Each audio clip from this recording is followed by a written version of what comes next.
The name of this topic is Going the Extra Mile. That's the name of this. I didn't get a piece of paper. Yeah, you need paper. I already said that. Oh, I thought you were handing it out. Yeah, so you better get it. Hurry up. Yeah, all notes are taken on paper. And I'm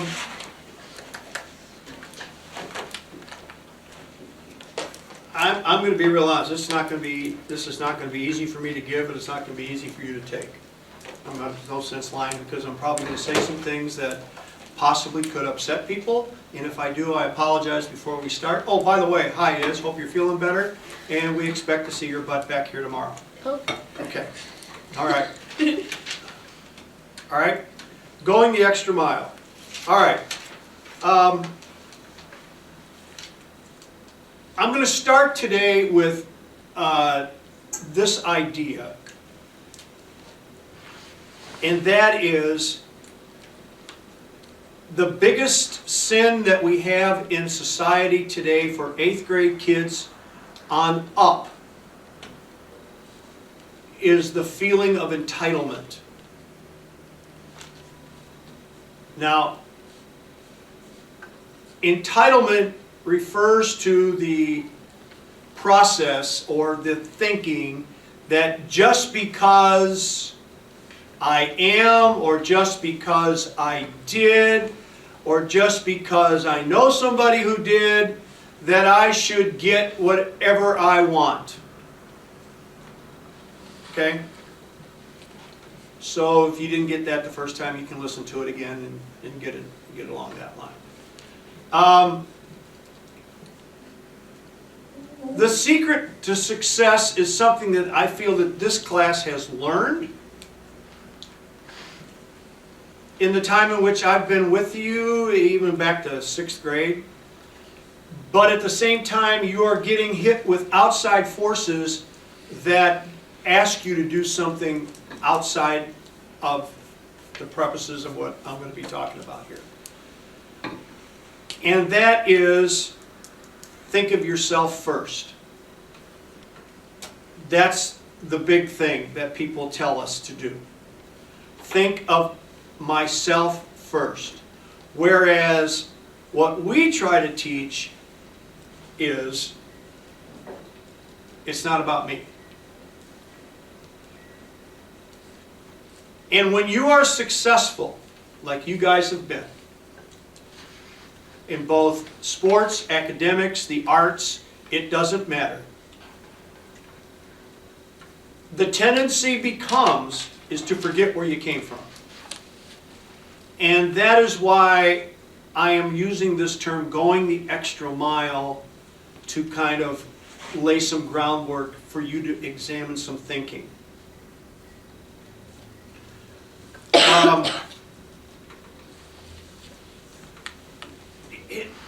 The number one rule is you got to leave your egos at home.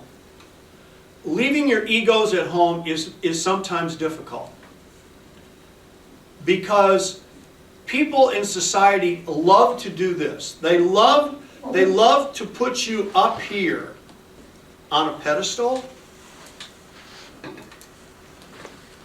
and then others cannot wait for you to fall down from that pedestal to the point where you think you don't belong. Or you think that simply because something has... So there are two things that bother people a lot. Change is one, adversity is the other. But when adversity becomes the change, that's tough. That is tough. When you're thrown something, and you've all... I think everybody in this room this year has had this. Has had some type of change since you left here last May. I can't take them yet. What does adversity mean? Adversity? Oh, adversity is the process of something going against the norm that you are experiencing.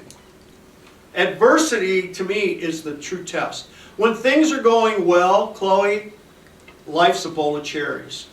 But when things get thrown out of whack, W-H-A-C-K, by the way, W-H-A-C-K, whack, then we have a tendency to go, oh crap, everything's falling apart. And that is why the statement that I'm making is, you guys are going through it right now. Change has come upon you guys. Now, most part, it's been good. But you stop and think about what you were like a year ago versus where you are now.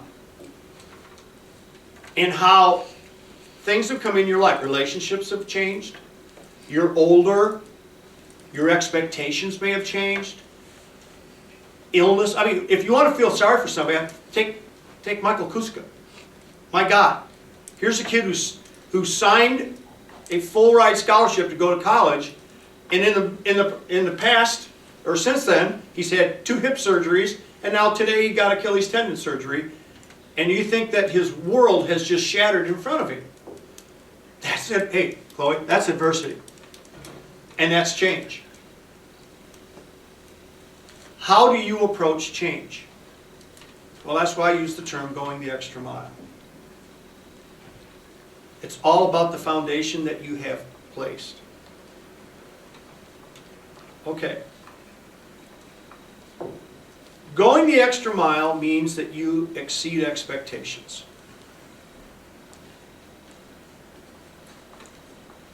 I believe very strongly that you kids in here have bought into the idea that becoming the best version of yourself is the big goal.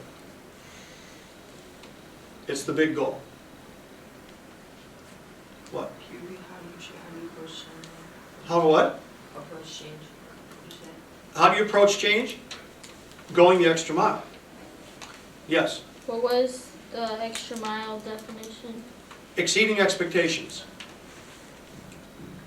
Well, you stop and think about it. You go the extra mile. Instead, someone tells you to run 1 mile, Harper, you run 2. If someone tells you to donate $1, you give 10. If someone asks you to give like time, let's say like I'm going to do an hour and so forth of extra work, then I'm going to give 2. And we think that that's going to work all the time, and it doesn't.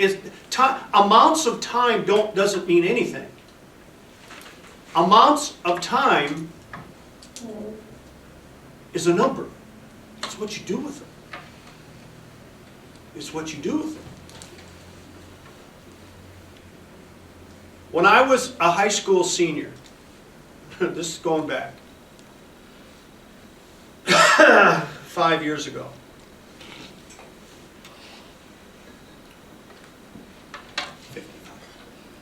Okay, in case you're counting. I was a quarterback of the football team. By default, because the kid who was better than I was could not handle the adversity that was given to him. He was a sophomore. As a sophomore, we were playing LaSalle Peru and Streeter, our last 2 games of the year. He threw 6 passes in a row. 6 in a row that were intercepted over 2 games. The last 3 of the LP game and the first 3 of the Streeter game. We lost both those games. 4 of those passes were returned for touchdowns. And not one coach said a word to him. Not one. Not one.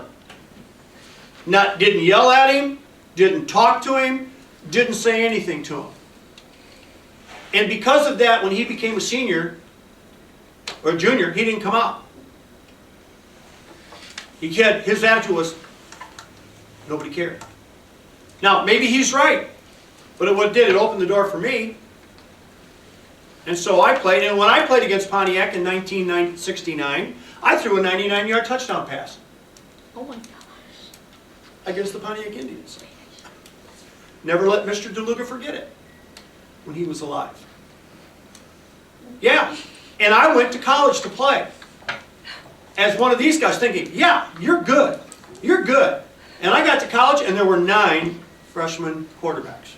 9. At a little Division III school. By the time I was a senior, I was the only one left. And guys who were better than I was quit. For whatever reason. And when I was a senior, I never started a game. And I took it as this. This is what I decided to do. Because I'm slow. I can't jump. Got a big butt. Can't run. I've decided I was going to be the best backup player I could be.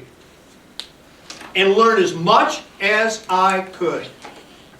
So that in case that kid ever went down and was in front of me, the team would be okay. Because the team was more important than I was. No one taught me that, you guys. I just made up my mind. That's what I was going to do. Because I could have. People said, why are you still there? I like the team. So, was I benched? I guess so. From a guy who had a school record, state record, senior year, to 4 years of college doing, backup stuff. I was the scout team quarterback. There's nobody that gets beats up more than the scout team quarterback. I was the quarterback that ran plays against the first string defense, which means I had the bad lineman in front of me.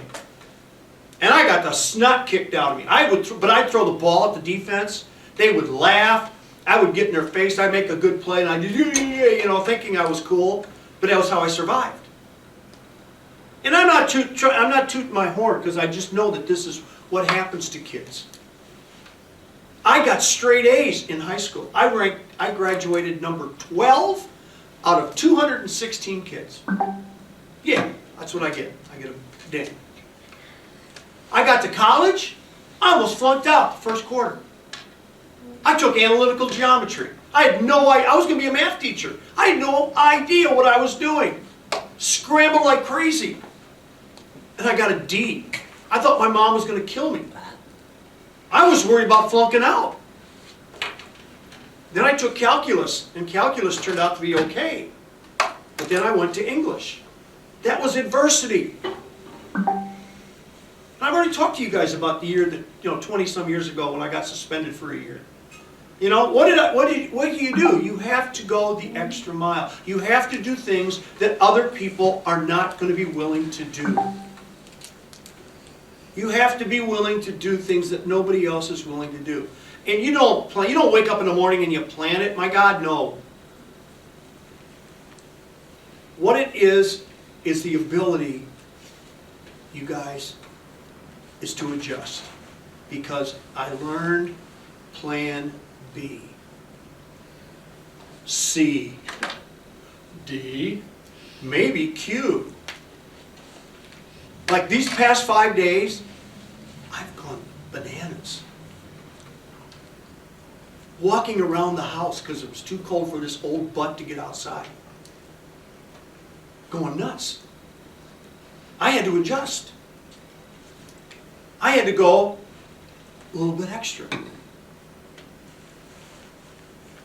But you find out some things when this happens, you guys. When you run into adversity and you run into change, you find out very quickly who's got your back and who doesn't. Who can you count on and who you can't. I found that without God, I wouldn't have been anywhere. I've told you guys a story that I got dumped on Christmas. You've heard that comic. I also got dumped on Thanksgiving. My senior year in college, which was tough. But I learned from the Christmas one, I kept waiting what was going to happen on Memorial Day or Easter. But I learned to adjust. When you're told you're not good enough, when you're told you're not good enough, how do you respond? And what you have to be able to do is to have some foundation of what it is you have to believe in. That's what this is all about. So I'm going to give you some things that I've shared with you before, and maybe they'll make more sense, that I didn't have when I was in college, and I've shared this with them before. There are 6 of them, 6 altogether. I'm not going to spend a whole lot of time talking about it because I have in the past. And I use these things as to how to be able to adjust. How to be able to adjust and make change. How to be able to do something that nobody else is willing to do. How is you able to be what God intended me to be? To be that best version of myself. Okay, number one is do what's right. Do what's right. You know the difference between right and wrong? Choose right. Doing what's right is not convenient. And that is why I feel very strongly in the fact that if you do what's right, you don't back down. You don't back down. You reach down and say, okay, let's say, and I know that like when you get hurt, and somebody else on the basketball team's got to cover up for you. Or in baseball, you get a sore arm, you can't pitch. What are you going to do? Someone else got to cover up for you, right? But what are you going through? I got to get back. I got to be there. Can I hurry the process? No, you got to do what's right. You got to do not what's convenient or what's easy. No. That's why I say the easiest thing to do in the English language is quit. You know that? Our society, my society, did not allow quitters. If you quit something, boom, you got the big L. Now they say, oh, it's okay. Something's going to come along. It'll be better. No, that's not what's right. Now, if you get arrested, or not arrested, but attacked and beat on, or someone, cusses you out, or anything else like that, that's different.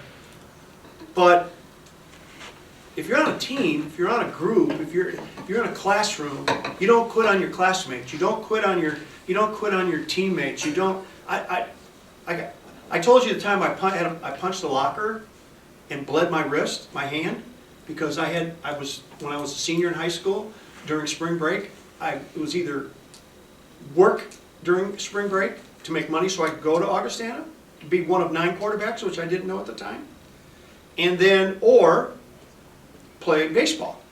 And I was starting in right field, which in high school is cool because you could throw from right field to third base on the fly. I was the only guy that could do it. So I tried to explain to my coach. My coach said, no, you got to make a choice.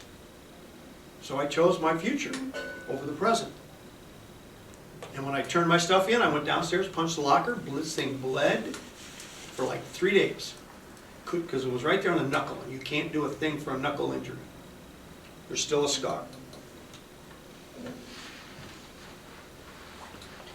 So I don't know.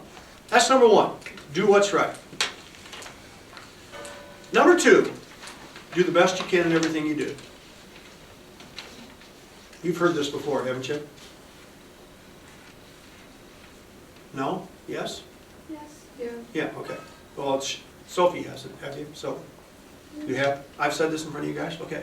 Now, the best means, as I said, the best version of myself. So I'm saying, God didn't put us on this earth to be average.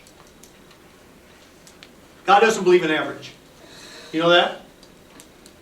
You stop and think about it. If you're made in the image and likeness of God, that means God's average. Come on. Is that true? No. That's not true.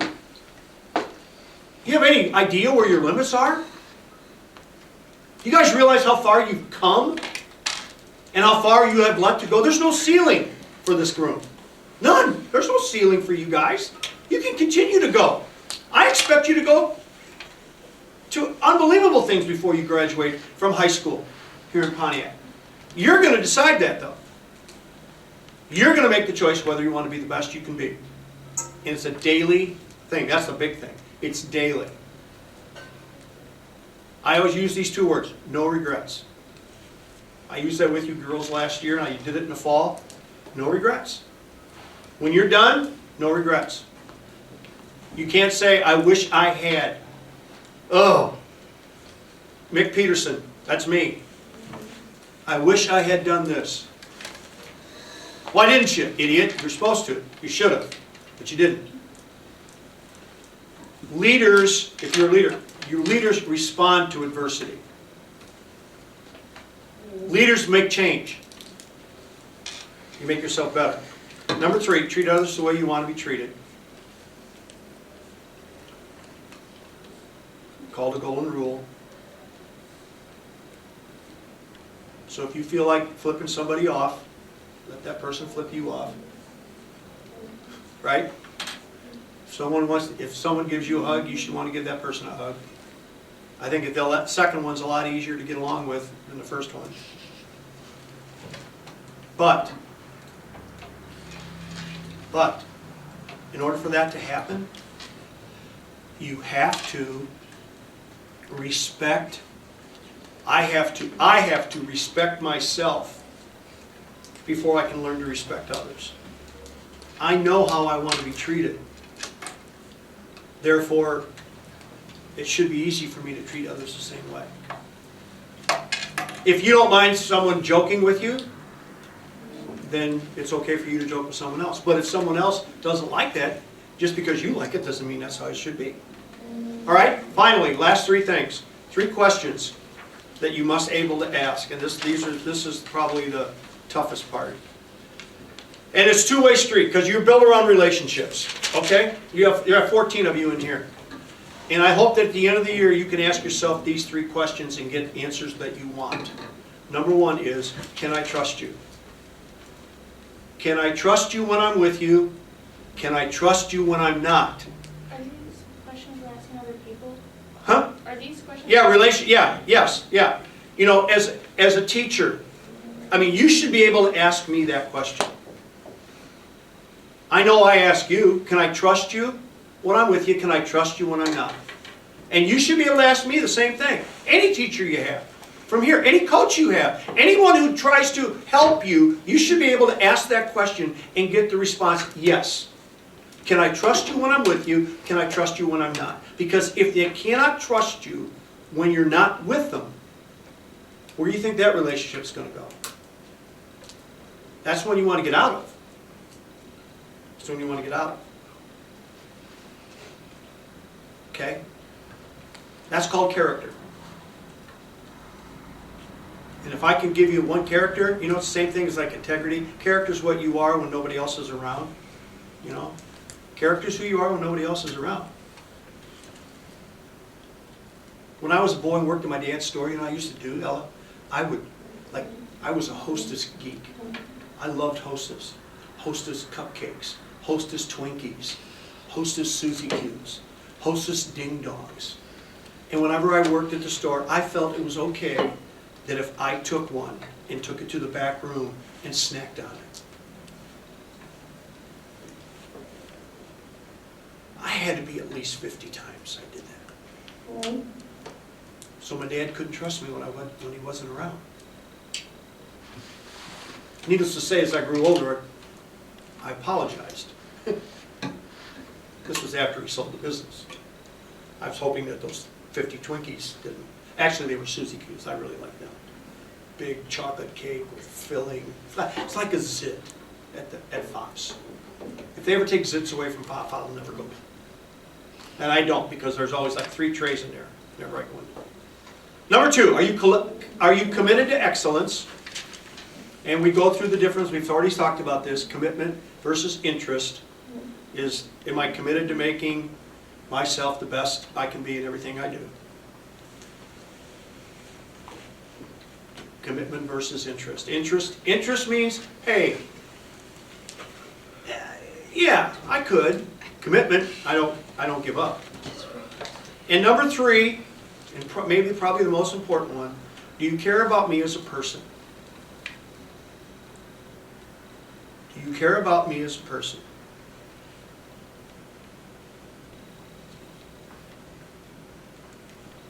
Do I see you as, you see, this is what I get. I was going to do one with you guys on friendship, but we did that last year. And I was going to just kind of say, but this is the truth. Relationships that you have, that person should help you get to heaven. Because when it's not to get rich, it's not to become famous. That person is going to make you the best version of yourself so that you can get to heaven. And if that person is not going to get you to heaven, then you can shake that person's hand and make that person an acquaintance. It's not, happiness. I've learned there are a lot of things to make. Being around you guys makes me happy. But it's not everlasting because, I got 6th grade in the morning. Sorry. I have 7th graders. They're not there yet. You guys are PT peers. Which is why I ask more of you. I want you to learn to go the extra mile. I want you to finish this year the way it was meant to be finished. You don't make excuses, you don't back down, you don't do anything different. You take these points and you finish the year. So that when you walk out of here in May, those 2 words will be there. No regrets. You will have gone the extra mile. Be that person who wants to go someplace that most people are unwilling to go to. And that's what going to the extra mile is there. Tough times are going to come. Keep your eye on the prize. Be willing to change. Be willing to adjust. And lean on others, especially the man upstairs. Because that's where you'll get your best guidance. Okay. That is all.